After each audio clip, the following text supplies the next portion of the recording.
Hey guys, Blackout Bill here. Today we are fixing the 10 Explorer again. Has a bad hub. A couple videos on there how to do this. This is how I'm going to do it. Stay tuned.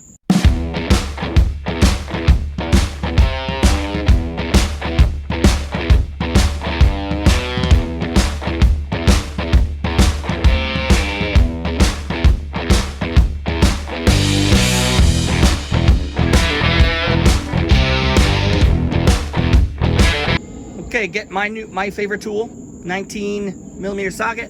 Take your tire off, jack, be safe.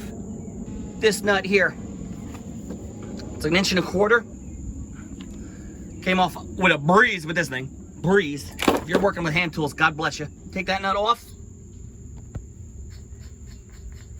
Axle, push in, push.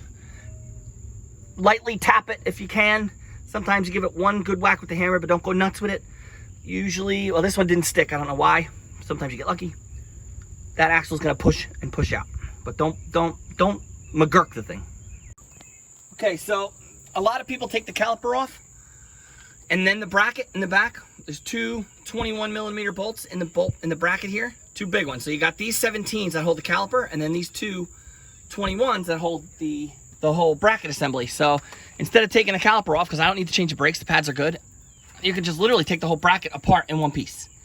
And then you can kind of tuck it up out of the way, and then we can work on that wire, that sensor wire. So take the caliper off if you like, but it's so much easier just to take the whole bracket assembly off. Now, if you're doing your brakes and you're killing two birds with one stone, by all means, take the caliper off, change your brakes as well. So then you're gonna take this 8mm bolt out, or 5/16. That's what I use because I couldn't find an 8. And I couldn't find the ratchet to use for that one. So then you follow your ABS wire up to the top, right by your brake booster. There's your clip. Push and push. Push down. And break it. Yep, break it. Of course. Ain't a clip I ain't broken yet, boys. Every freaking time. Don't do that. So the trick is push down with your screwdriver and squeeze your hand in there and pull. Let's keep the streak alive. Oh, come on, you jerk. All right, so there's the old ABS wire. It's going to stay in the hub there. Now we want to get this rotor off. By banging on the back of it, which you're not supposed to do. Nice little nick in it, ruin it. But you can bang it from the front. Well, you know, not here, but try to break it loose. Maybe hammer it here. Do what you got to do. It'll come off. A little persuasion. Okay, then you're going to have three 15mm bolts that hold the hub on. One here, one up top, and one on the other side. And you can rotate the wheel to get to the bolt you want to get to. Just be careful of this plastic boot here, this rubber boot. You don't want to break that. Otherwise, you'll be seeing the next video of Blackout Bill changing a CV joint. So 3 of these, you can spray, the bolt kind of pokes out on this side. You can spray some WD in there to loosen it up if they're super tight on you. I'm using my Impact, which is working just wonders. It's like professional. You can't beat it. You cannot beat this tool. Otherwise, get your BAR. Stands for big ratchet. BFR. That's funny. Anyway, until your arms fall off, and let's see if the hub comes off here. Like I was saying before, you really don't want to beat the crap out of this, or you'll ruin the CV joint. So you want to get it to a point where you can push it in with your thumb. And that's all you need. Now that you know it's broken free from the spindle, you can bang this, and the hub should break free. But when you start banging on it, you'll get a little bit of a gap here, and if it's still kind of giving you a little bit of trouble because it's got to kind of come straight out. It's on the spindle. Just don't muscle the thing, but eke it forward. You don't want to ruin the surface area too bad. Here, just kind of wedge it out, and it'll slowly come out on you and fall out. Okay, and then it'll just kind of pull off in a way. Make sure you stick your thumb in this to push this, you know, so it'll try to pull the axle out a little bit. Just stick your thumb in there and push that in.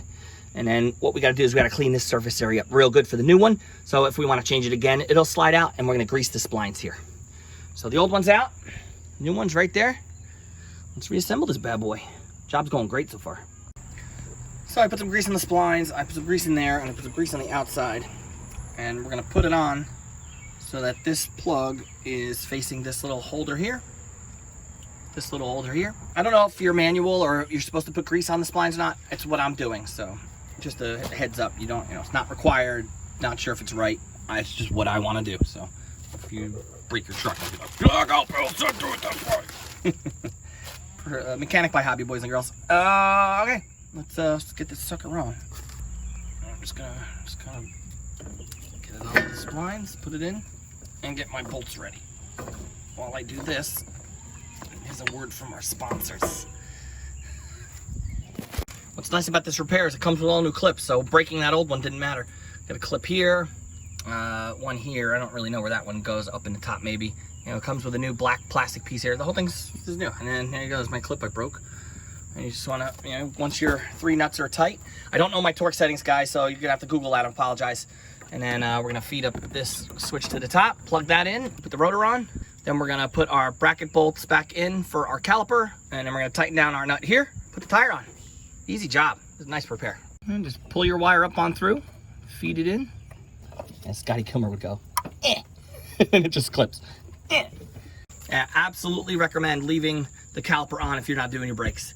2 bolts, you slide it right into the bracket, the 21 mils go right back on. Then you can hook up your wire to its little bracket settings, feed it all the way up. That's done. It's done. Done, guys. Easy peasy. Just gotta tighten this nut up. I basically tighten it to where I feel like I'm gonna break the thing, and then I stop. That's my torque settings. So check Google. Maybe I'll throw it in the description later. That's it, guys. Easy repair. Put your tire on. You notice I never use my impact to tighten the bolts that I put in. Never impact to tighten, always impact to loosen. Thanks for joining me in this week's installment of what else will break of mine that I have to fix in order to get my life on track. So this was obviously the wife's truck, had to be done. Thanks for tuning in. If you're new here, subscribe, like the video, all that jazz. I know you're like, I just want to fix my Ford. I'm not subscribing. Do it. I like the video and leave. Whatever. I'll check you guys next time. I love you guys.